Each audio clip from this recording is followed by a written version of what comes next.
Everyone, I'm Yoshi here, and it's time for the next reaction video. And we're doing another one by Eternal Possum, which is every season 14 chef ranked for Hell's Kitchen. This is pretty long, it's about 44 minutes. I might cut this into two parts, actually. We'll see. Haven't watched season 14 in a while, because I know when he did 13, I was in the middle of watching, and I finished that. Currently taking a break to do Master Chef on season 2 currently, so let's get started.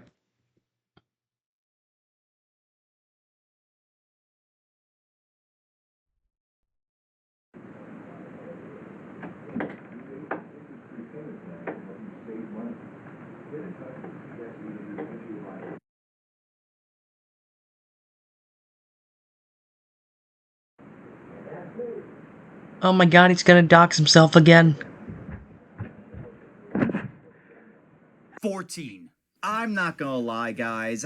Wait, I already started off a video this way. Yep. I'm gonna be real with you. Damn, still the same. You need new intros. Hell's Kitchen Season 14. This has been a season that I've had quite a complicated relationship with, probably the most out of every season. Season 14 is a season that a lot of people really like. They like the strong think it's talent, decent. they like the solid drama. It's probably like a low 8 tier for me. They love the winner, and Hell's Kitchen seems to really like this season too, as it has the most returnees out of every season. I, on the other hand, didn't like this season. Back in my old seasons That's ranking fair. that sounded like I was a little Timmy stuck in a well because he thought he saw a shiny gold nugget, I said I just didn't get the love this season got. Outside of the talent, which I could admit was very strong, I didn't find a lot of the aspects that strong in general. From the cast, to the challenges, to the services, to even Ramsay himself. I didn't consider it bad, but I also didn't find it that watchable. It was a controversial take for sure, probably my most controversial I don't get how season 13 is 14.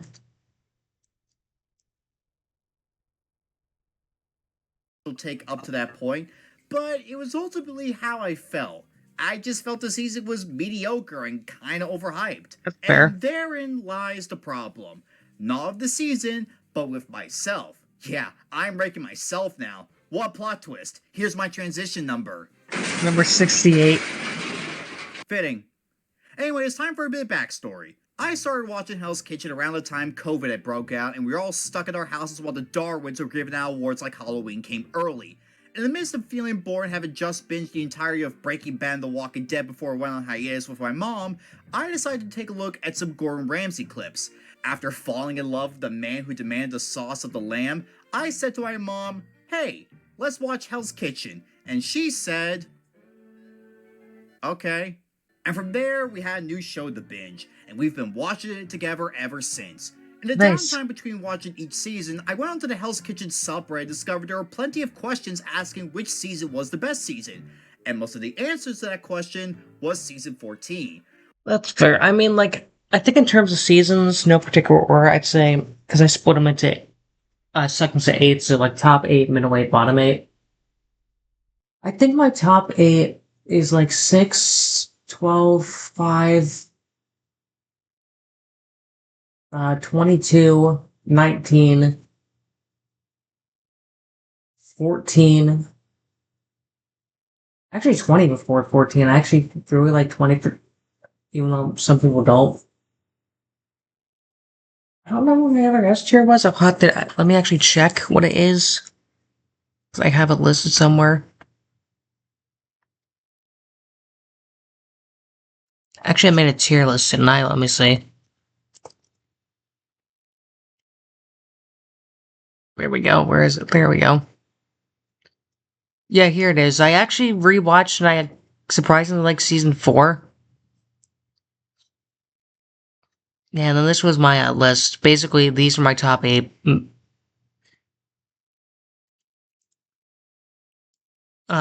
Middle 8, and then... Yeah, season 7 I rewatched and was not a huge fan of it, and then 13 I rewatched and kind of liked it.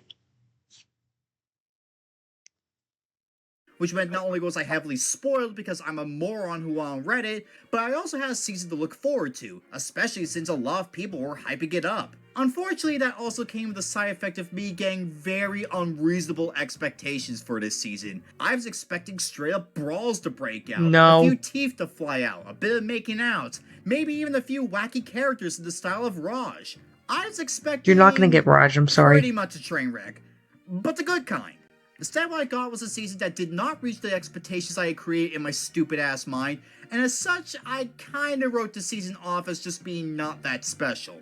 Not helping was that I was utterly convinced that there was something I missed, like a storyline I just didn't get, or a chef I enjoyed the second time around. I was so convinced and so desperate to see what people liked about this season that I wound up rewatching the season again, and nothing changed. So I rewatched the season again, Oh my god. and again, and again. Maybe rewatching it 5 And times yeah, isn't gonna help you. watched season 14 a lot, and it ultimately resulted in me growing really tired of it to the extent it hurt my That's opinion fair. of the season more. So yeah, everything I said in this video, it was really my own fault. I apologize to the season 14 shooters out there. I didn't give this season a fair shot.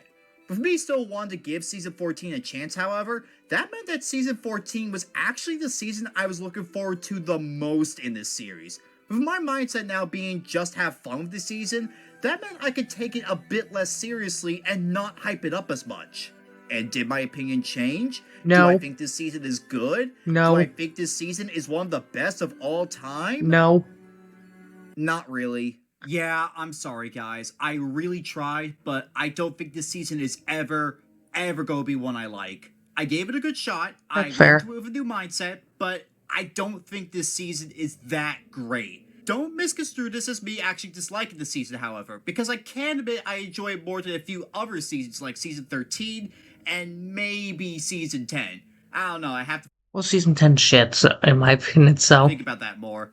Regardless, I'm sorry. I don't think season 14 is top tier, not even close. I gave it so many chances, way more than I give to other seasons. But if I'm not going to vibe with it in spite of those chances, and not even watching it with 2 other people on 2 different occasions, and them not liking it helped, then eventually I'm going to have to look at the writing on the wall and confess that I'm never going to vibe with this season. And my lack of vibing with this season also applies to the cast. Don't get me wrong, there's a fair number of chefs this season There's a lot of I talent. do legitimately like. Even the ones I like less, I'd say they're strong enough to earn spots above D tier at the very least. So we're not going to be getting a repeat of seasons 11 and 13 where it's just mostly D tier. But at the same time, I don't particularly love any of them.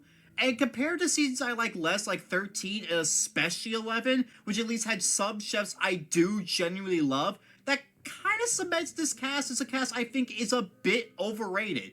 Not from a Fair. talent aspect, but from an entertainment Megan's gonna be an aspect. interesting It ranking. really says a lot when my favorite part of this season Inner is when circle. Jaleel White showed up while Roger Craig Smith was the narrator. Oh, And nice. that makes my Sonic brain happy. Yes, this is probably the biggest hot take I'll ever have on this channel, but seeing as how so many fans have been pretty chill with my takes on Mike and Scott, I don't think I have anything to worry about when I see that season 14 is kinda overhyped. Yeah, that's fair.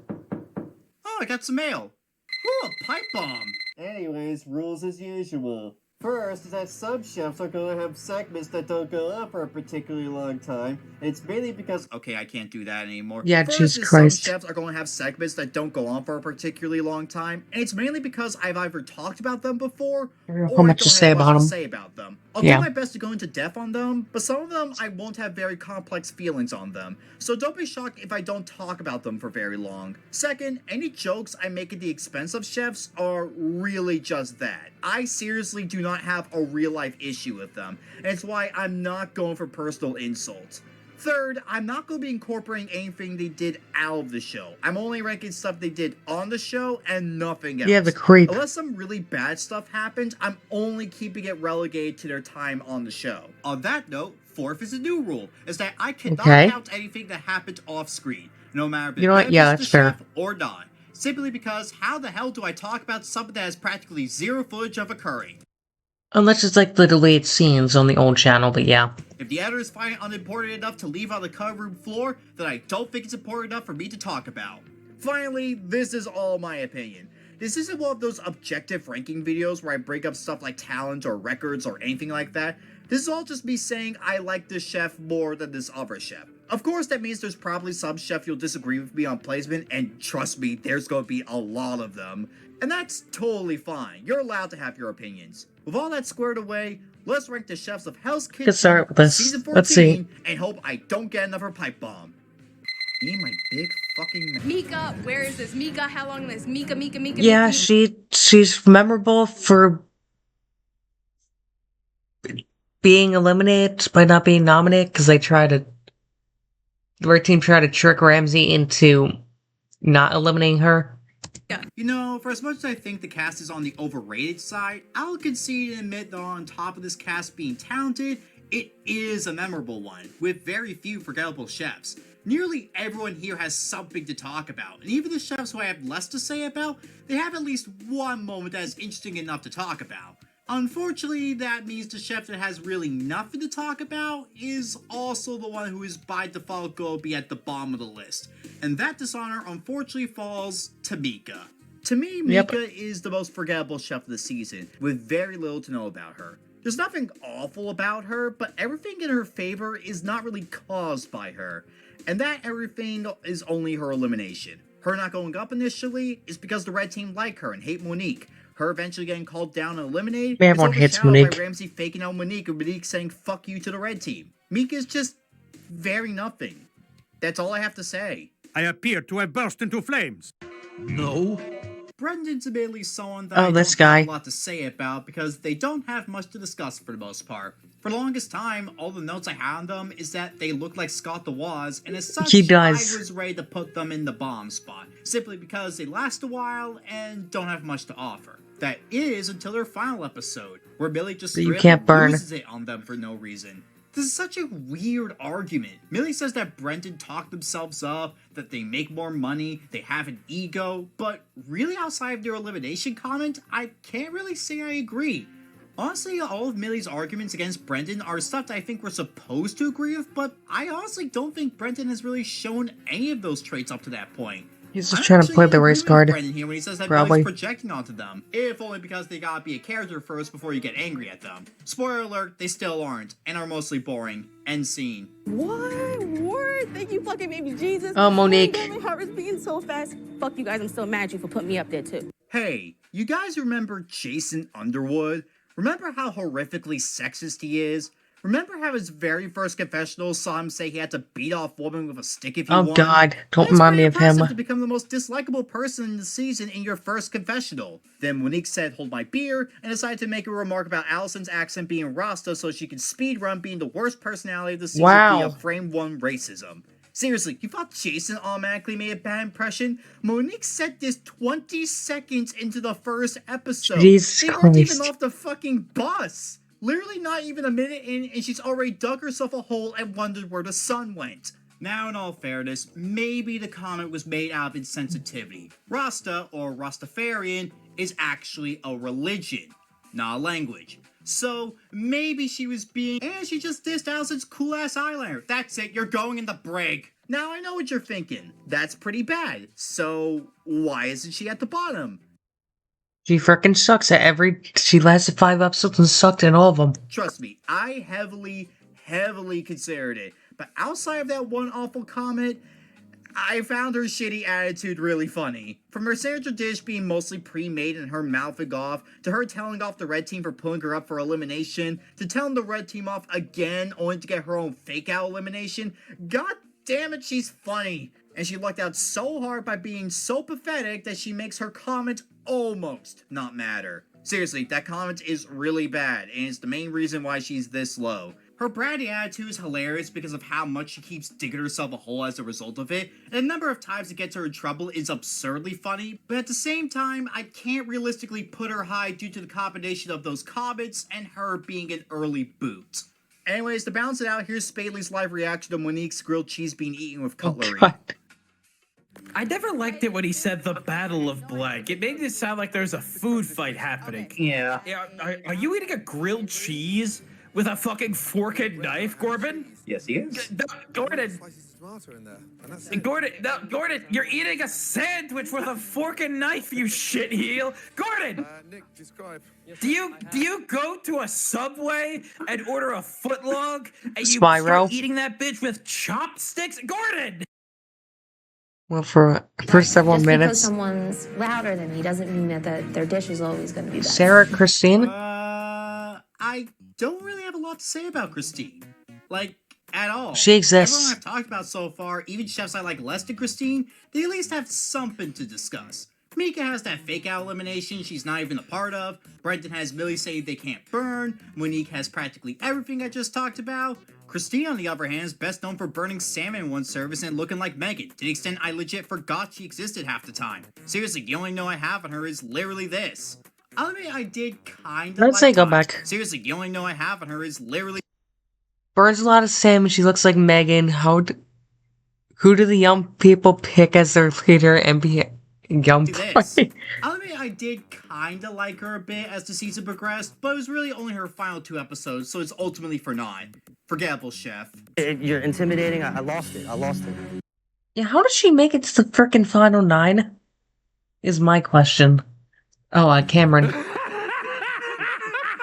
Cameron is admittedly an easy chef to sum up. He starts out fine in his first episode, but then he becomes a know-it-all out of nowhere and everyone hates him. Then after he gets so flustered on fish he said scallops are missing their textures, he admits Ramsay intimidates him and it gets him eliminated. Cameron's the kind of odd chef to talk about because he's practically invisible one episode, and the other he's all over the place.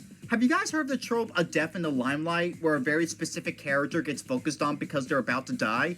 That's pretty much Cameron in a nutshell. Nothing in his first episode, everything in his second. It's not bad, I appreciate there being more to him, and him saying Ramsay intimidates him is kind of funny, but as a whole... They bring it up in the he's final just episode, kinda yeah. meh. Where's the Outlets. I think if I had Sarah? to point towards a chef of the season that I consider the most okay, it's probably Sarah. She's a chef I feel just enough emotion towards to lean on the positive side, but for the most part, she's just very, very okay. Really, the most I remember about her is that her lasagna dish looked like something I dragged out of a clogged storm drain, God, her yeah. eternal struggle to find the outlet, and for how most of the season she's constantly raising Megan's blood pressure. Aside from that, however, I mean, She got the crazy don't eyes. dislike her. I feel for her a bit when she's being outcast, but at the same time, I understand why that's the case. So, I'm not shedding any tears when she's being sent home. Overall, she's just okay. Josh or Brett? If there's anyone who I can point to that I think can sum up the main issue I have with a large chunk of the cast, even Josh. the ones I do legitimately like, Josh is the one that comes to mind the most, and for good reason. My thoughts on him are very, very complicated, such to the extent Okay. he may be the hardest chef I've had to rank up to this point. From the very start, Josh was a chef I instantly adored. This trop that looked like Steve Zahn while sounding like Deku from Hello, Frank My Heffley. Hero Academia very quickly captures my attention because there is absolutely nothing normal about him. Honestly, there are way too many ways I can describe Josh because he's such a goofy character, and there are so many good moments he has. His first encounter with Ramsay, him trying to be a Casanova, him awkwardly smashing plates, him aura farming during the roller skating reward, his reaction to finding out that Nick had a girlfriend. It feels like he's permanently living in that state of being where you take one day off of school, and the next day you found out that everything has happened. And then unfortunately he was a freaking So I know homophobe. I'm breaking my no real life rule, but it turns out he's an actor too, and he did stunts for one of Oh, the nice. Spider-Man movies. So theoretically, he could have been Spider-Man. Spider Josh, does he have a wristwatch? Not anymore. But yeah, overall, I say I like Josh a lot, such to the extent that for the longest time, he was pretty much guaranteed the #1 spot on this list. Some might find him a bit annoying, but I was having And too then he much went fun for him downhill. to be annoyed. This guy's brain that was essentially a Whole Foods was just too charming, and it felt like almost nothing could. He's a Susie homemaker. God damn it. Yep. Okay, yeah, we gotta address the elephant in the room, and it's the latter half of his run. After Josh starts to crumble under the You pressure lasted of too leadership, fucking long. Josh starts to get really egotistical and defensive when it's obvious he's having issues. And the Susie Homemaker comment is the prime example of that. It's so bad, guys. It's so bad. It dropped him so many grades if you can't tell. The experience of Josh after that moment is like witnessing someone you know commit a hit and run and then seeing them at work the next day. Are we gonna talk about what happened last night? No. I guess fucking not, even though it's pretty fucking traumatizing for the party. Even worse is that Josh, in spite of him crumbling over and over again, still somehow makes it into the Black Jackets. Yeah, frickin' Now, robbed Randy and I'm Allison. not one to really question the logic of Ramsey, because most of the time I can agree with him. But how did he survive over Randy after overcooking all the goddamn tuna? That's an easy as fuck fish to cook. I've cooked it before. It's not that hard. Well, because Randy was apparently on a downward spiral, I guess. I don't frickin' know. Or maybe because I don't know, he got a 3 out of 4 on the blind taste test, so he did good on the challenge, so that saved him. I don't frickin' know. I mean, last season, frickin' Fernando made minor mistakes while Santos won the dining room and spent like 5 hours explaining his damn dish. And that saved him because he didn't cook anything. Allison, I guess I can excuse because she had a bad night, but Randy just baffles me. And yet, despite all the ego and dodged bullets and really bad comments, I can't help but find him still funny. I'm sorry, the guy is still kind of funny, and I hate the fact that he's still funny because had he just not said the damn Susie Homemaker line, then he would have had one of the easiest rides to the #1 spot. In fact, I think I should just say this now. A lot of the problem I have with this cast is that I like them, but there's just this one thing that just rubs me the wrong way about That's fair. them. Whether it be a comment, or a moment, or action they do. Granted, a lot of these chefs I say are nowhere near as bad as Josh, and I still say I enjoy Josh for the most part. But that one comment means I cannot, in good conscience, put him in the top 10. In the end, Josh as a whole is like a perfect ball of a giant, disgusting, borderline gangrenous cyst around the forehead, and you can't stop looking at it.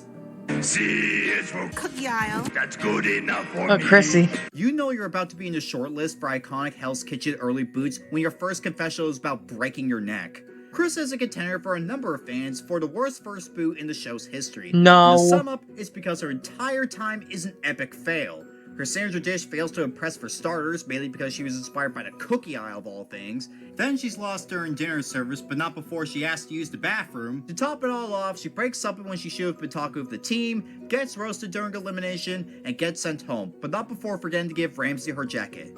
I have to say that Krista is a pretty great first boot. From her being lost in space, to her bizarre signature dish, to her being low-key kind of adorable, she's neat. Not to the extent I put her near Sebastian's level, but hey, you can't really beat him. Him and his EXE counterpart. Still can't believe I made that. Anyone ever passed away in your food? Not that I know of. Oh, Michael. That we know of. I did not expect at all to like Michael. Even if he is an early boot, I can't help but find this You guy try to kill really someone? funny, even if he's only number 10 on this list. To sum up, this guy is the weakest chef on the blue team by a landslide, and there are so many moments that show this off. Him reading a bunch of risotto ingredients before dinner service and still fucking it up. Him making lunch and continuing to cook said lunch when there's no one upstairs. Him grabbing all the fish in the fishing challenge like he's on that galaxy brain shit. I swear, the lack of faith I have in this guy is so immense that I wouldn't be surprised if he could deep fry a plate somehow.